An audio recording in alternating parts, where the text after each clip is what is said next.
kembali lagi bersama dengan saya. Perkenalkan, nama saya Susan Krisdianti Simanjuntak dengan NPM A1D021026 dari kelas 1A Pendidikan Biologi, mata kuliah Pengelolaan Pendidikan. Kali ini kita akan membahas tugas pertemuan ke-12 dengan dosen pengampu yaitu Bapak Dr. Muhammad Rustiawan MPD. Tugas pertemuan yang ke-12 ini kita akan membahas yaitu 1. Pentingnya pengembangan rencana pengembangan sekolah atau RPS. 2. Proses penyusunan RPS. Yang ketiga, kriteria RPS yang baik. Yang pertama yaitu pentingnya pengembangan rencana pengembangan sekolah atau RPS.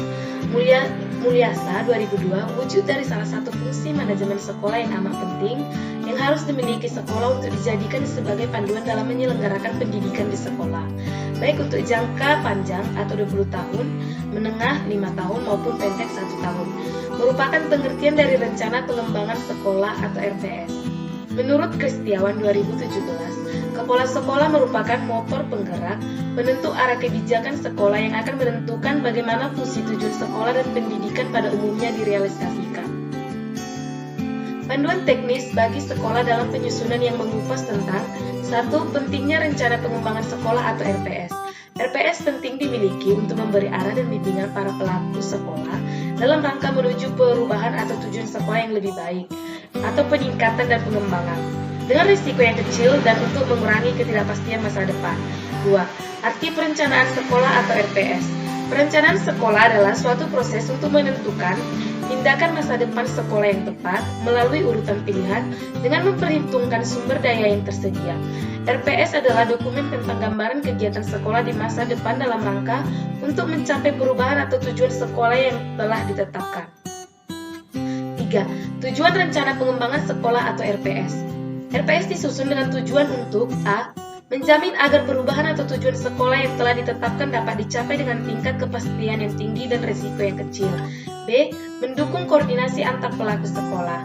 C. Menjamin terciptanya integrasi, sinkronisasi, dan sinergi baik antar pelaku sekolah, antar sekolah dan dinas pendidikan kabupaten atau kota, dan antar waktu. 4. Sistem perencanaan sekolah atau SPS. Sistem perencanaan sekolah adalah satu kesatuan tata cara perencanaan sekolah untuk menghasilkan rencana-rencana sekolah atau RPS dalam jangka panjang, jangka menengah, dan tahunan yang dilaksanakan oleh unsur penyelenggara sekolah dan masyarakat atau diwakili oleh komite sekolah. Proses penyusunan RPS. Berikut proses penyusunan rencana pengembangan sekolah menurut Sagala 2010. 1. Melakukan analisis lingkungan strategis sekolah. 2. Melakukan analisis situasi untuk mengetahui status situasi pendidikan sekolah saat ini atau IPS. 3. Memformulasikan pendidikan yang diharapkan di masa mendatang. 4. Mencari kesenjangan antara butir 2 dan 3. 5. Menyusun rencana strategis. 6. Menyusun rencana tahunan. 7. Melaksanakan rencana tahunan. Dan yang ke-8 adalah memonitor dan mengevaluasi. Kriteria RPS yang baik. Berikut kriteria yang harus dipenuhi suatu perencanaan pengembangan agar dapat dikatakan baik menurut Nawawi tahun 1983. 1. Keluasan, cakupan, dan ketajaman analisis lingkungan strategis sekolah.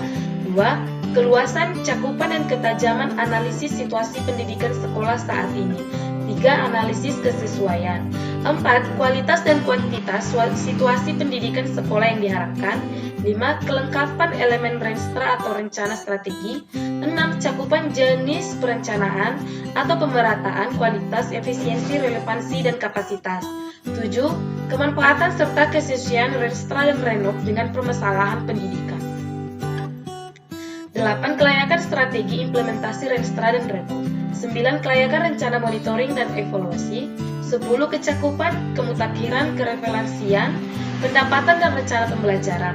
11. Kelayakan anggaran antara rencana pendidikan. 12. Tingkatan partisipasi dan keinklusivitan unsur-unsur yang terkait dengan perencanaan substansi SDM dan dana pendukung. 13. Sistem prosedur dan mekanisme penyusunan RPS. 14. Kelengkapan elemen renov atau rencana operasional. Tujuan penyusunan rencana pengembangan sekolah atau RPS. 1. Menjamin agar perubahan atau tujuan sekolah yang telah ditetapkan dapat dicapai dengan tingkat kepastian yang tinggi dan beresiko yang kecil. 2. Mendukung koordinasi antar pelaku sekolah. 3. Menjamin terciptanya integrasi, sinkronisasi, dan sinergi baik antar pelaku sekolah, antar sekolah dan dinas pendidikan kabupaten atau kota, dan antar waktu. 4. Menjamin keterkaitan dan konsistensi antara perencanaan, penganggaran, pelaksanaan, dan pengawasan. 5. Mengoptimalkan partisipasi warga sekolah dan masyarakat. Dan yang keenam, menjamin tercapainya penggunaan sumber daya secara efisien, efektif, berkeadilan, dan berkelanjutan. Sekian dan terima kasih dengan materi yang saya sampaikan. Semoga dapat membantu dan bermanfaat bagi kita semua. Salam sehat.